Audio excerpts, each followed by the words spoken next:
அமெரிக்க அதிபர் ட்ரம்ப் இருந்துகிட்டு, அமெரிக்காவுல நெறைய மக்கள் சட்டவிரோதமா தங்கியிருக்கீங்க. இதுல இந்தியா, சீனா, உலகத்துல வேற எந்த நாடுகள்ல இருந்து வந்திருந்தாலும் இந்த சிக்கல்ல மாட்டிக்கிறதுக்கான வாய்ப்புகள் அப்படிங்கிறது இருக்கு. ஆ மறக்காம சர்ப்ரைஸ் பண்ணுங்க. Thank you. ஆனா அமெரிக்காவோட சட்டத்தின்படி பார்த்தோம் அப்படின்னா, அதாவது குடியுரிமை அப்படிங்கிறது அமெரிக்காவுல பிறந்த ஒரு குழந்தைக்கு பர்த் ரைட் சிட்டிசன் அப்படிங்கிற ஒரு முக்கியமான சட்டத்தின் மூலம் அவங்களுக்கான குடியுரிமை அப்படிங்கிறது வழங்கப்படுது. இத அமெரிக்க அதிபர் ட்ரம்ப் என்ன சொல்றாரு அப்படின்னா, அதாவது பல விசாக்கள்ல மக்கள் வராங்க. அதுலயும் மிக முக்கியமா ஒரு சில விசாக்கள் சொல்லப்படுது. சுற்றுலா வரக்கூடிய விசா பி2 அப்படிங்கிற போல சொல்லப்படுது. படிப்புக்கு F1 விசா, இது எல்லாமே வேலை பார்க்க H1B விசா, இன்னும் மிக முக்கியமா வணிக விசா, அதாவது பிசினஸ் விசான்னு சொல்லப்படுது B1 விசா. இந்த 4 விசாக்கள் வரக்கூடிய அதிகமான மற்ற நாடுகள்ல இருந்து வரக்கூடிய நபர்கள் என்ன பண்றாங்க அப்படின்னா, அவங்களுடைய குழந்தைகள வேணும்னே அமெரிக்காவுல பெற்றெடுத்துக்கிறாங்க. இதன் மூலம் அந்த குழந்தை அமெரிக்காவுல பிறந்ததுனால, அமெரிக்க குடிமகனாக, அதாவது ஒரு குடியுரிமை அப்படிங்கிறது அதற்கு கிடைக்குது. இந்த பர்த் ரைட் சிட்டிசன்ஷிப் மூலியமா. இது கிடைக்கக்கூடாது அப்படிங்கிறத ட்ரம்ப் சொல்றாரு. ஹாய் நான் அன்பு. இந்த ஒரு வீடியோல பர்த் ரைட் சிட்டிசன்ஷிப் அப்படிங்கிறது எளிமையா அமெரிக்காவுக்கு ஒரு சட்டம் அப்படிங்கிறது கொண்டு வரப்படல. ஆப்பிரிக்க கருப்பின மக்கள் அவங்களுடைய வேர்வையும், ரத்தத்தையும் சிந்தி இந்த ஒரு சட்டத்த வாங்கி தந்திருக்காங்க. இப்ப வேணா நம்ம எந்த நாடுகள்ல இருந்து நம்மளுடைய பெண்கள் இந்த அமெரிக்காவோட விசாக்கள் மூலியமா, மிக முக்கியமா நம்ம 4 விசா பார்த்தோம் இல்லையா? இங்க பாருங்க சைட்ல. இந்த விசாக்கள் மூலமா போறாங்க அப்படின்னா, அவங்களுடைய குழந்தைய அமெரிக்காவுல பெற்றெடுக்கும்போது, அந்த குழந்தை அமெரிக்க குடிமகனா, அதாவது ஒரு குடியுரிமை அப்படிங்கிறது அதற்கு வழங்கப்படுது. அவங்க பிற்காலத்துல இந்தியாவுல கூட வாழலாம். அதற்கப்புறம் அவங்க அமெரிக்கா சென்றாங்க அப்படின்னா, அங்கவே அவங்களுடைய வாழ்க்கை அப்படிங்கிறத நடத்திக்க முடியும். இப்போ இது போன்ற குடியுரிமைய எதற்காக அமெரிக்காவுல இருக்கக்கூடிய ஒரு சில மக்களும், தலைவர்களும் எதிர்க்கிறாங்க அப்படிங்கிற போது, அதாவது அமெரிக்காவுல சட்டவிரோதமா நெறைய மக்கள் தங்கியிருக்காங்க. அவங்களுடைய குழந்தைகளுக்கும் பார்த்தீங்கன்னா இந்த உரிமை அப்படிங்கிறது குழந்தை பிறக்கும்போது கிடைக்கப்படுது அப்படிங்கிறத சொல்லப்படுது. இதனால அமெரிக்காவுக்கு கூடுதலான வரிச்சுமை அப்படிங்கிறது ஏற்படுது அப்படிங்கிற போல சொல்லப்படுது. ஏன் அப்படின்னா, குடியுரிமை அப்படிங்கிறது வழங்கப்படும்போது, அந்த ஒவ்வொரு மக்களுக்கும் பார்த்தீங்கன்னா அவங்களுடைய இந்த ஹெல்த் இன்சூரன்ஸா இருக்கட்டும், இதெல்லாம் பார்த்தீங்கன்னா அமெரிக்காவுல கண்டிப்பா கிடைக்கும். ஸோ இது இல்லாம அவங்களுடைய அரசு கல்வியா இருக்கட்டும், இல்ல சுகாதாரமா இருக்கட்டும், இது போன்ற நெறைய விஷயங்களுக்கு அமெரிக்கா அதிகமா பணம் செலவழிக்க வேண்டியது இருக்கு அப்படிங்கிறதுனால தான், இது போன்ற மக்களும், தலைவர்களும் எதிர்க்கிறாங்க. இப்போ இதனுடைய முழுமையான கதை என்ன அப்படிங்கிறத நம்ம கிட்டத்தட்ட இங்கிருந்து 15ஆம் நூற்றாண்டுக்கு போக போறோம். அங்கிருந்து 2026க்கு வரப்போறோம். அதற்கு முன்னாடி இந்த கன்னட தந்த ட்ரம்ப் அண்ணனுக்கு ஒரு நன்றி சொல்லிக்கலாம். என்ன அப்படின்னா, அவருடைய ஒரு கிண்டலான எக்ஸ் பதிவுல தான் நான் இந்த கன்டென்ட் அப்படிங்கிறத எடுத்தேன். ஏன்னா, இத பத்தி படிக்கும்போது இன்னும் இதுக்கு பின்னாடி மிகப்பெரிய இருண்ட பக்கம் இருந்திருக்கு அப்படிங்கிறத நான் தெரிஞ்சுக்க முடிஞ்சது. அதுதான் உங்ககிட்டயும் ஷேர் பண்ணணும் அப்படிங்கிறத நான் இந்த வீடியோ ரெடி பண்றேன்.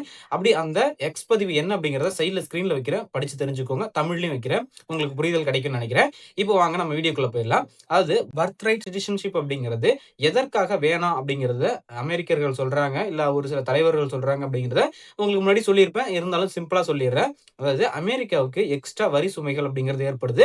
இதனால அமெரிக்காவுக்கு கடன் அப்படிங்கிறது ஏற்படுது அப்படிங்கிறத பொதுவா சொல்றாங்க.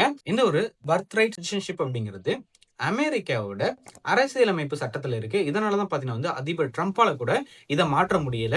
இப்போ உங்களுக்கு ஒரு டவுட் வரலாம். இது நல்லது தானே ப்ரோ. அதாவது ஒரு குழந்தை அங்க பிறக்குது. அதனால அமெரிக்காவுக்கு தானே ஒரு நல்ல வளர்ச்சி அப்படிங்கிறது கிடைக்க போகுது. ஏன்னா, அந்த குழந்தை பார்த்தீங்கன்னா இந்தியாவுல கூட படிக்கலாம். இல்ல அவங்களுடைய நாடு எதுவோ, அந்த நாட்ல அவங்க படிச்சுட்டு அதுக்கப்புறம் பார்த்தீங்கன்னா அவங்களுடைய வேலை அப்படிங்கிறத அமெரிக்காவுல பார்க்கலாம். இதனால அமெரிக்காவுக்கு தானே டாக்ஸ் கிடைக்கும். அதனால அவங்களுக்கு ஒரு நல்ல வருமானம் கிடைக்கும் அப்படிங்கிறத நீங்க சொல்லலாம்.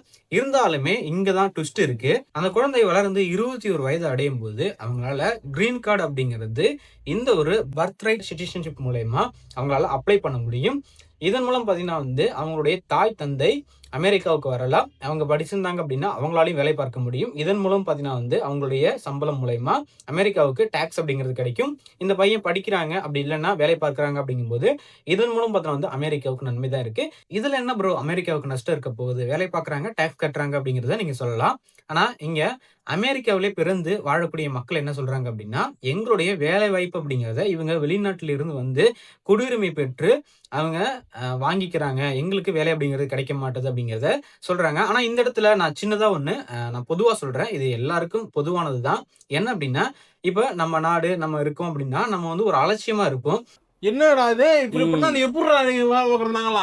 ஆனா வெளிநாடுகள்ல இருந்து வரவங்க கண்டிப்பா நம்ம சம்பாரிக்கணும். சம்பாரிச்சாதான் நமக்கு சாப்பாடு அப்படிங்கிறது அவங்களுக்கு தெரியும். அதனால அவங்களுடைய இந்த கல்வியா இருக்கட்டும், இல்ல அவங்களுடைய ஸ்கில்ஸ் வளர்ச்சியா இருக்கட்டும், இதெல்லாமே அதிகப்படுத்திக்கிட்டு டக்குன்னு அவங்களுடைய வேலை அப்படிங்கிறத ஒரு நல்ல இடத்துல பிளேஸ் பண்ணிக்கிறாங்க. இதன் மூலம் பார்த்தீங்கன்னா இதுதான் அமெரிக்கர்கள் சொல்றாங்க. எங்களுடைய வேலைவாய்ப்பு அப்படிங்கிறது கிடைக்க மாட்டுதுன்னு சொல்லிட்டு. ஏன்னா அவங்களுடைய நாடு அப்படிங்கும்போது அவங்க சந்தோஷமா இருக்க தான் பார்ப்பாங்க. நெறைய செலவு பண்ணுவாங்க. இப்போ அடுத்து பார்த்தீங்கன்னா அவங்க செலவு பண்ணிக்கிட்டே இருக்கும்போது அவங்களுக்கு பணம் தேவைப்படும். திடீர்னு வேலைய விட்டு நிப்பாட்டுறாங்க அப்படிங்கும்போது, அவங்களுக்கு பணம் அப்படிங்கிறது கிடைக்காது. இதன் மூலம் பார்த்தீங்கன்னா நெறைய அமெரிக்கர்கள் வேலை இல்லாமயும் இருக்காங்க அப்படிங்கிறத நம்ம தெரிஞ்சுக்க முடியும். இப்போ இதுதான் பெரிய தவறான்னு கேட்டீங்கன்னா, கண்டிப்பா கிடையாது. அவங்களும் அவங்களுடைய ஸ்கில்ஸ இன்னும் நல்லா வளர்த்துக்க முடியும். ஆனா, அத வளர்த்துக்காம குறைகள் சொல்றாங்க அப்படிங்கிற போலயும் நம்ம எடுத்துக்கலாம். இப்ப இத நம்ம ட்ரம்ப் சைட்லேருந்து பார்க்கும்போது, நான் எப்போதுமே சொல்லியிருக்கேன். ட்ரம்ப் ஒரு பிசினஸ் மேன்னு சொல்லிட்டு. கண்டிப்பா அவரு இந்த விசாக்கள் மூலியமா வரதுனால, அமெரிக்காவுக்கு கொஞ்சம் பணம் அப்படிங்கிறது நல்லாவே கிடைக்கும். இது இல்லாம, அங்க குழந்தை அப்படிங்கிறத பெற்றெடுத்து, அங்க குடியுரிமை வாங்கிட்டு, அமெரிக்காவுக்கு டாக்ஸ் கட்டுறாங்க அப்படிங்கும்போது, அது வருது பணம் இருந்தாலும், அமெரிக்கா ஒரு வல்லரசு நாடு அப்படிங்கிறதுனால, அவங்களுக்கு நான் இதற்கு முன்னாடி சொன்னது போல, அரசு சலுகைகள் அப்படிங்கிறது தரப்படுற போல இருக்கும். இது எல்லாமே தேவையில்லாத ஒண்ணா நினைக்கிறாங்க. ஏன் அப்படின்னா, இந்த விசாக்கள் மூலியமா வரும்போது, அமெரிக்காவுக்கு பணம் அப்படிங்கிறது கிடைக்குது. அவங்க அவங்க படிச்சுக்கிறாங்க, வேலை பார்க்குறாங்க, சம்பாரிச்சுக்கிட்டு போறாங்க. அது அடுத்த விஷயம். ஆனா, திரும்ப விசா காலம் முடிந்ததுக்கு பிறகு, திரும்ப பணம் கட்டி விசா எடுத்தாகணும் இல்லையா? இந்த ஒரு முறைய பயன்படுத்திக்கோங்க. எதற்காக இங்க குடியுரிமை வாங்குறீங்க? அமெரிக்கா அமெரிக்கர்களுக்கு மட்டும் அப்படிங்கிறத ட்ரம்ப் நினைக்கிறாரு. இப்போ அவங்களுடைய மக்கள் என்ன நினைக்கிறாங்க? இந்த பர்த் ரைட் சிட்டிசன்ஷிப்ப பத்தி, அதேபோல ட்ரம்ப் என்ன நினைக்கிறாரு அப்படிங்கிறதெல்லாம் நம்ம பார்த்துட்டோம். இதற்கு பிறகு இந்த பர்த் ரைட் சிட்டிசன்ஷிப் எதற்காக வழங்கப்பட்டது அப்படிங்கிறத நம்ம பார்க்கணும். இங்க தான் நம்ம பல இருண்ட பக்கங்கள பார்க்க போறோம். முதல்ல இந்த பர்த் ரைட் சிட்டிசன்ஷிப் அப்படிங்கிற சட்டம் எப்படி கொண்டு வரப்படுது அப்படின்னா, 1868ல அமெரிக்காவோட 14வது அரசியலமைப்பு திருத்தச் சட்டம் அப்படிங்கிறது கொண்டு வரப்படுது. இதன் மூலம் தான் இந்த சட்டம் அப்படிங்கிறது இயற்றப்படுது. இதற்கு பிறகு இந்த சட்டம் எதற்காக இயற்றப்பட்டது அப்படிங்கிறத நம்ம பார்க்கணும். இப்போதான் அமெரிக்காவோட உள்நாட்டு போர், அதாவது சிவில் வார் அப்படிங்கிறது நடைபெறுது. இது எதற்காக நடைபெறுது அப்படிங்கிறத பார்த்தோம் அப்படின்னா, நிறவெறி அப்படிங்கிறது இருக்கு. இன்னும் பார்த்தீங்கன்னா அடிமைத்தனம் அப்படிங்கிறதையும் பயன்படுத்துறாங்க. இப்போ உங்களுக்கு ஒரு மிகப்பெரிய சந்தேகம் வரலாம். அமெரிக்கர்களுக்குள்ள எதற்காக நிறவெறி இருக்கணும், அடிமைத்தனம் அப்படிங்கிறது இருக்கணும் அப்படின்னு சொல்லிட்டு. இதற்கு ஒரு மிகப்பெரிய காலங்கள் அப்படிங்கிறது நம்ம பின்னோக்கி போகணும். அது இன்னும் பின்னோக்கி போகும்போது நம்ம பார்க்கலாம். இப்போ நம்ம மிக முக்கியமா இந்த உள்நாட்டு போர்ல 2 பாகங்களாக அமெரிக்கா பிரியுது அப்படிங்கிறத நம்ம பார்த்துடலாம். இதுல யூனியன் அப்படிங்கிறது வட மாநிலங்கள். இந்த மாநிலங்கள் பார்த்தீங்கன்னா மத்திய அரசாங்கத்துக்கு கீழ இருக்குது. அதாவது அமெரிக்காவோட அதிபர் யாரோ அவங்க கீழ இருக்கு.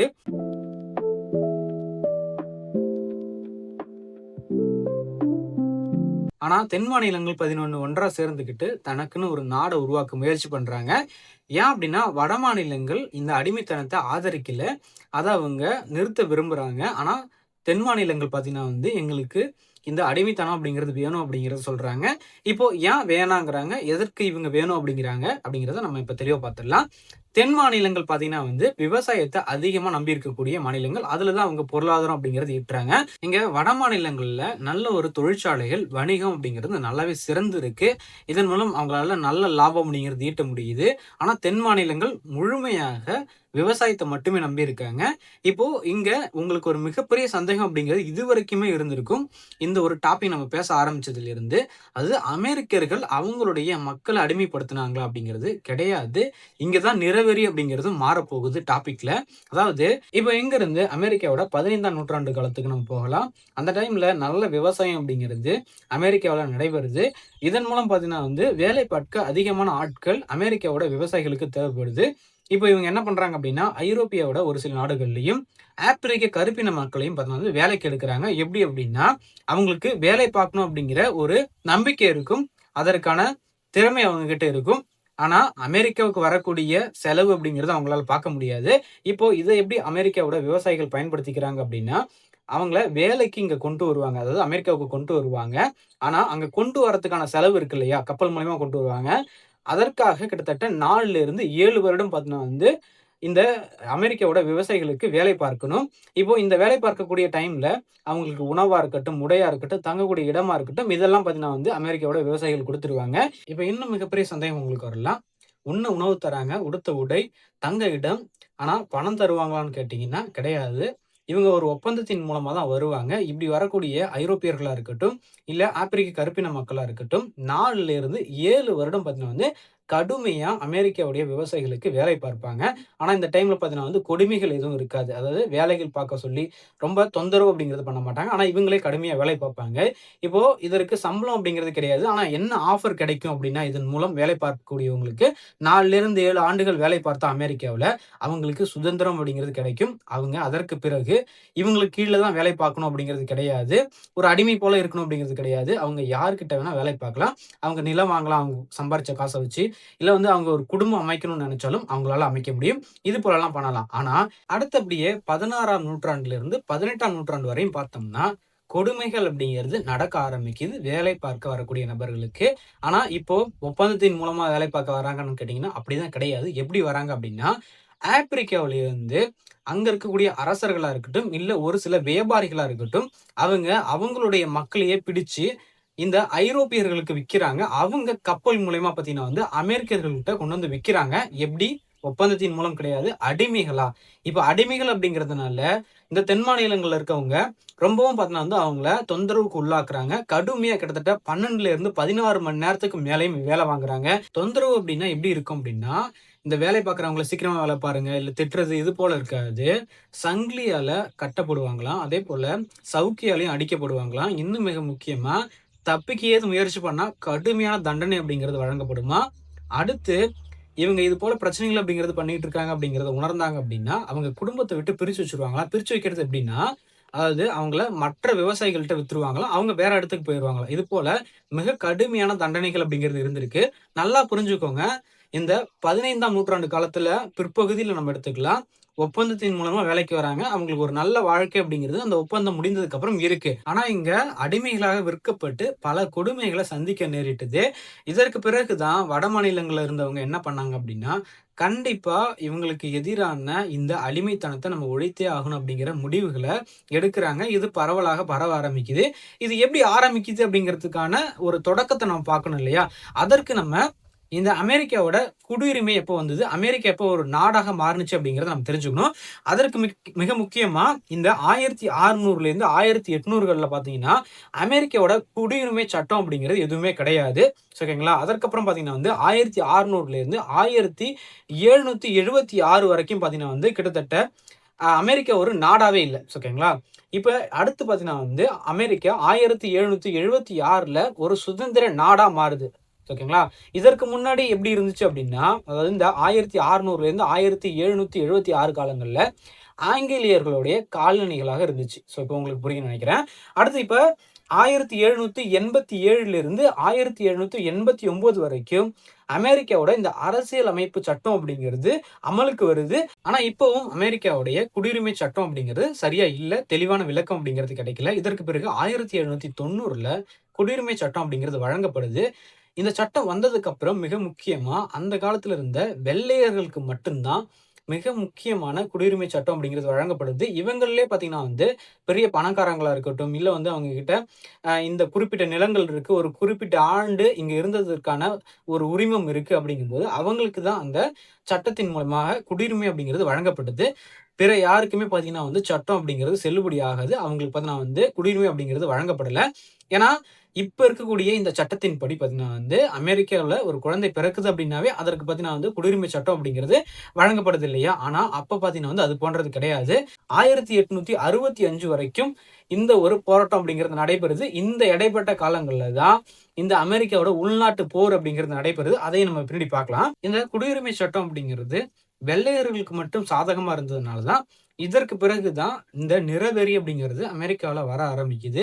இந்த பிரச்சனைகள் அப்படிங்கிறது இப்படி போய்க்கிட்டே இருக்கு. கிட்டத்தட்ட 1861ல இந்த முதல் தாக்குதல் அப்படிங்கிறது, அதாவது தென் மாநிலங்களுக்கும், வட மாநிலங்களுக்கும் ஆரம்பிக்குது. இங்க 11 தென் மாநிலங்களும் தனி நாடாக உருவாகணும் அப்படிங்கிறத முயற்சி செய்றாங்க அப்படின்னு சொல்லிட்டு வீடியோவோட ஸ்டார்ட்டிங்லயே சொல்லியிருந்தேன். அதற்கேற்ற போல இவங்க கிட்ட தனி கூட்டமைப்பு படைகளே இருக்கு. இந்த படைகள் மூலியமா யூனியன் அதாவது வட மாநிலங்களைச் சேர்ந்த கட்டுப்பாட்டுல இருக்கக்கூடிய ஒரு கோட்டைய தாக்குதல் நடத்துறாங்க. இந்த கோட்டை பார்த்தீங்கன்னா வந்து, நான் வட மாநிலங்கள்னு சொன்னேன் இல்லையா? அதாவது மத்திய அரசாங்கத்தின் கீழ் இருக்கு.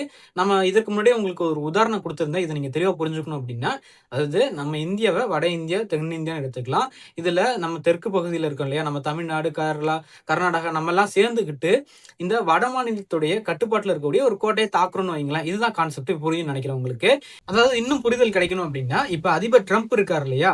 அவருக்கு கீழ இருக்கக்கூடியது தான் யூனியன் வட மாநிலங்கள். இந்த 11 தென் மாநிலங்கள் நான் இதற்கு முன்னாடி உங்களுக்கு சொல்லியிருக்கேன், புரியும்னு நெனைக்கிறேன். இருந்தாலும் சொல்லிக்கிறேன். இந்த 11 தென் மாநிலங்கள் தனியா பிரிஞ்சு செயல்பட முயற்சி செய்றாங்க. இப்போ இவங்க 2 பேருக்கு இடையில இந்த கோட்டை, அதாவது இந்த கோட்டையின் பேர் என்ன? போர்ட் சம்டர்ன்னு சொல்லிட்டு, இந்த கோட்டைய பிடிக்கக்கூடிய இந்த சண்டை அப்படிங்கிறது கிட்டத்தட்ட 34 மணி நேரம் நடைபெறுது. வட மாநிலத்துக்கும், தென் மாநிலத்துக்கும். இப்படி தென் மாநிலத்தினுடைய இந்த எதிர்பாராத தாக்குதல்னால, வட மாநிலங்களுடைய படை அப்படிங்கிறது சரணடையுது. இதன் மூலம் பார்த்தீங்கன்னா வந்து அந்த கோட்டைய தென் மாநிலம் அப்படிங்கிறது கைப்பற்றுது. இதற்கு பிறகும் தென் மாநிலங்கள் வட மாநிலங்களோடு தொடர்ந்து போர் நடத்துச்சு. அதுல மிக முக்கியமா இந்த நிறவெறி அப்படிங்கிறது ஒரு பக்கத்து இருந்தாலும், இந்த அடிமைத்தனம் அப்படிங்கிறது தொடர்ந்து இருக்கணும் அப்படிங்கிறதுக்காக தான் தென் மாநிலங்கள் போராடுனுச்சு. அவங்களுடைய போராட்டத்த போராவும் நடத்திக்கிட்டு இருந்தாங்க. ஆனா இந்த போர் அப்படிங்கிறது எதற்காக ஆரம்பிச்சது அப்படின்னா, 1860ல ஆபிரகாம் லிங்கன் அப்படிங்கிறவரு அமெரிக்க அதிபரா வந்துட்டாரு. இவங்க பார்த்தீங்கன்னா வந்து எந்த சைடு? யூனியன் வட மாநிலங்கள் சைடு. இப்போ இவரு மிக முக்கியமா இந்த அடிமைத்தனத்த அப்படிங்கிறத ஒழிச்சிருவாரு அப்படிங்கிறத இந்த தென் மாநிலங்கள் தெரிஞ்சுக்கிட்டு தான் இந்த போர் அப்படிங்கிறது 1861ல ஆரம்பிக்கிறாங்க. இப்போ ஆபிரகாம் லிங்கன் என்ன பண்றாரு அப்படின்னா, இந்த போர் நடந்துகிட்டு இருக்க இந்த சூழல்லயே 1863ல ஒரு 13வது அரசியலமைப்பு திருத்த சட்டம் அப்படிங்கிறத உருவாக்குறாரு. இந்த சட்டம் அமெரிக்காவுல அடிமைகளாக இருந்தவங்களுக்காக உருவாக்கப்பட்டது. இத அமெரிக்காவோட காங்கிரஸும் பார்த்தீங்கன்னா வந்து நிறைவேற்றுச்சு. ஆனா இதற்கு பிறகு ஆபிரகாம் லிங்கன் பார்த்தீங்கன்னா வந்து படுகொலை செய்யப்படுறாரு. இப்போ இது வந்து பெரிதளவுல பயன்படாம போகுது. இதன் மூலம் பார்த்தீங்கன்னா வந்து திரும்ப பிரச்சனைகள் அப்படிங்கிறது ஆரம்பிக்குது. இருந்தாலுமே பார்த்தீங்கன்னா வந்து 1865ல இந்த போர் அப்படிங்கிறது நிக்குது. இதற்கு பிறகு பார்த்தீங்கன்னா 1868ல இதற்கான ஒரு சரியான சட்டம் அப்படிங்கிறது உருவாக்கப்படுது. அதாவது இந்த 13வது சட்டத்த திருத்தி 14வது அரசியலமைப்பு திருத்த சட்டம் கொண்டு வராங்க. இதன் மூலம் தான் பார்த்தீங்கன்னா வந்து பர்த் ரைட் சிட்டிசன்ஷிப் அப்படிங்கிற இந்த சட்டம் அப்படிங்கிறது கிடைக்குது. ரைட் சிட்டிசன்ஷிப் அப்படிங்கிறது அமெரிக்காவுக்கு தேவையில்லாத ஒண்ணு அப்படிங்கிறத ட்ரம்ப் சொல்ல வராரு. அவங்களுடைய மக்களும் சொல்ல வராங்க. இத பத்தி நீங்க என்ன நினைக்கிறீங்க அப்படிங்கிறத கமெண்ட் பாக்ஸ்ல சொல்லுங்க. இதற்கு முன்னாடி ட்ரம்ப் சீனாவோட அதிபர் ஜின்பிங்க எதற்காக கலாய்ச்சிருப்பாரு அப்படின்னா, அதாவது இந்த உச்ச நீதிமன்றத்தோட தீர்ப்பு அப்படிங்கிறது ஜின்பிங்க்கு தான் பார்த்தீங்கன்னா வந்து உதவி இருக்கு அப்படிங்கிறத சொல்றாரு கிண்டலா. அதாவது சீனாவுக்கு உதவுது அப்படிங்கிற மாரி சொல்றாரு. மற்ற உலக நாடுகளுக்கும் இது உதவியா இருக்க போகுது அப்படிங்கிறத அவரு சொல்லி கலாய்க்கிறாரு. இப்போ உங்களுக்கு இந்த பர்த் ரைட் சிட்டிசன்ஷிப்ல என்ன பிரச்சனை இருந்துச்சு? இதற்காக ட்ரம்ப் என்ன சொல்றாரு? அமெரிக்க மக்கள் என்ன சொல்றாங்க? இதற்கப்புறம் இந்த பர்த் ரைட் சிட்டிசன்ஷிப் எப்படி வந்துச்சு? இதுல யார் யார் கஷ்டப்பட்டாங்க அப்படிங்கிறதெல்லாம் உங்களுக்கு தெளிவான ஒரு விளக்கம் குடுத்திருப்பேன் அப்படிங்கிறத நான் நம்புறேன். இதோட இந்த வீடியோ முடிச்சுக்கிறேன்.